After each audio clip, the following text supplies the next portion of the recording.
I'm Dr. Ailey Kalapilla from Emory University. In this National HIV Curriculum mini lecture, I'm going to provide you with a brief review on the evaluation and management of some common parasitic diarrheal opportunistic infections that can affect people with advanced HIV infection. Please note that other etiologies of diarrhea in people with HIV will not be discussed here. So this is going to be the outline of my talk. I will start with some background, focusing on parasitic opportunistic infections that cause diarrhea. Again, please remember that this lecture will not address other causes of diarrhea in people with HIV. Now, after the background, we will review how to prevent these types of illnesses. Then we will go over clinical manifestations and how you make a diagnosis of these infections. I will then discuss management strategies, followed by common side effects associated with the antimicrobial medications used for treatment, and then finally a summary. Now let's delve right into background. So the three main opportunistic parasitic pathogens that can affect people with advanced HIV infection are Cryptosporidium, Microsporidium, and Cystoisospora. Now, infection for all three of these organisms typically occurs via ingestion of contaminated food or water sources. The most severe disease occurs when a patient's CD4 count is less than 200. The classic or most common presentation for all three of these parasitic infections is acute to subacute non-bloody diarrhea. But in general, with the widespread use of combination antiretroviral therapy to treat HIV, the rates of these diseases in people living with HIV have drastically declined. Now let's discuss how one can prevent these parasitic diarrheal diseases. So the main mode of prevention is to potentially avoid any contaminated food or water sources, but also to pay attention to hand washing and personal hygiene as well. Okay, so now let's dive into clinical manifestations and diagnosis. So as I mentioned earlier, the most common clinical manifestation for all three of these parasitic opportunistic infections is a severe, high-volume, non-bloody, watery diarrhea. Now, in general, extraintestinal manifestations are fairly uncommon. There are some microsporidial species that can cause encephalitis, ocular infection, or disseminated disease, and cystoisosporiasis rarely can cause a gallbladder disease or gallbladder pathology. The main symptoms associated, of course, with these three parasitic pathogens, if they have intestinal manifestations, aside from the diarrhea, include dehydration, malabsorption, anorexia, and sometimes a low-grade fever. You can see some abnormal labs, and typically these are electrolyte derangements that are primarily driven by the severe diarrhea.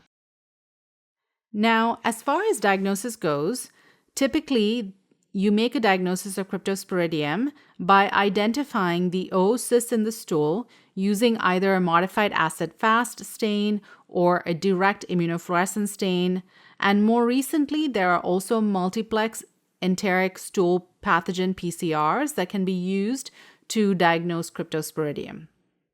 For the Microsporidia species, these are usually identified using special stains of tissue or stool.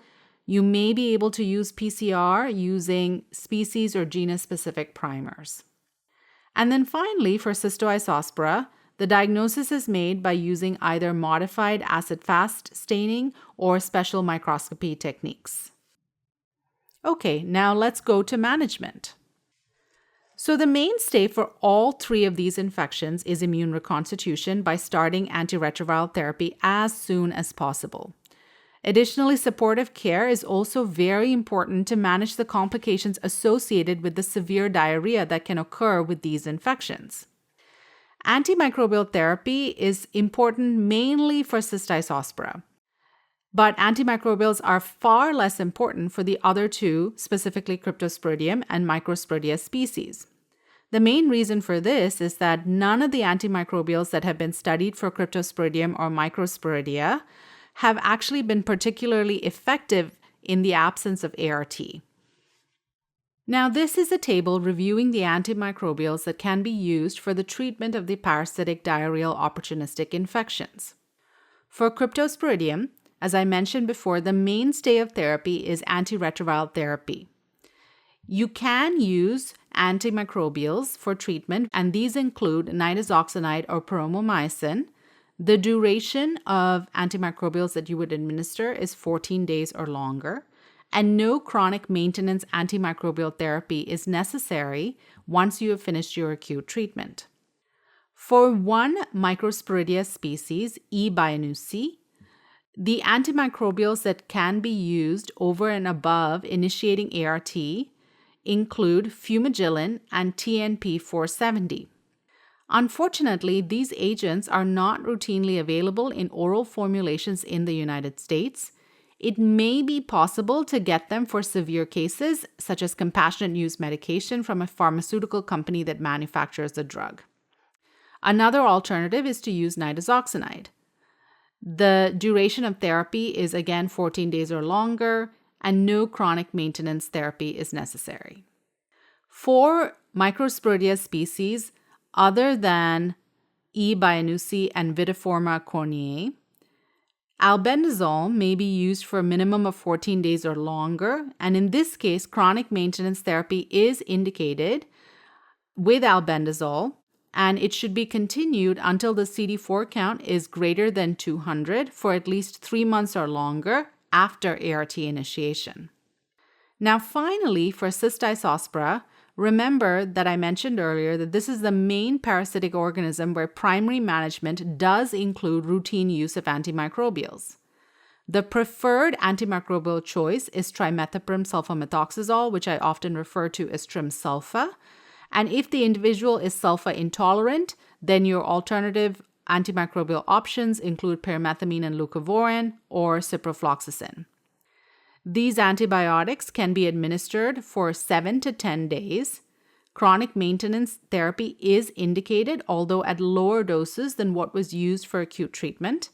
And you need to continue this chronic maintenance antibiotics until there's sustained immune reconstitution with a CD4 count greater than 200 for 6 months or longer on antiretroviral therapy.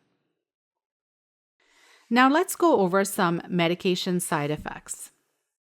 For nitazoxanide, paromomycin, and albendazole, the main side effects are typically gastrointestinal disturbances. You may see a headache with use of albendazole. Trimsulfa can cause renal dysfunction. It can also cause a rash, hyperkalemia, or hepatitis.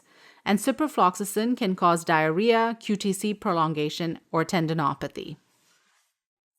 Let's finally do a quick summary. The most common parasitic pathogens that can cause diarrheal opportunistic infections in people living with advanced HIV are Cryptosporidium, Microsporidium, and Cystoisospora.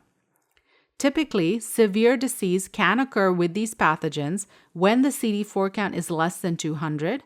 And of course, the main symptom associated with these infections is a high-volume, non-bloody diarrhea. Now, diagnosis of these infections are typically made by identifying the organism in stool or tissue using special stains or microscopy.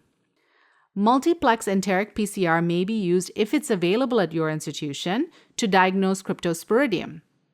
The mainstay of management for all of these infections consists of immune reconstitution with antiretroviral therapy initiation as soon as possible, as well as supportive care. Antimicrobials therapy, however, is also primarily indicated for the management of cystoisosporiasis. The production of this National HIV Curriculum Mini-Lecture was supported by Grant U10HA32104 from the Health Resources and Services Administration of the U.S. Department of Health and Human Services. Its contents are solely the responsibility of the University of Washington IDEA Program and do not necessarily represent the official views of HRSA or HHS.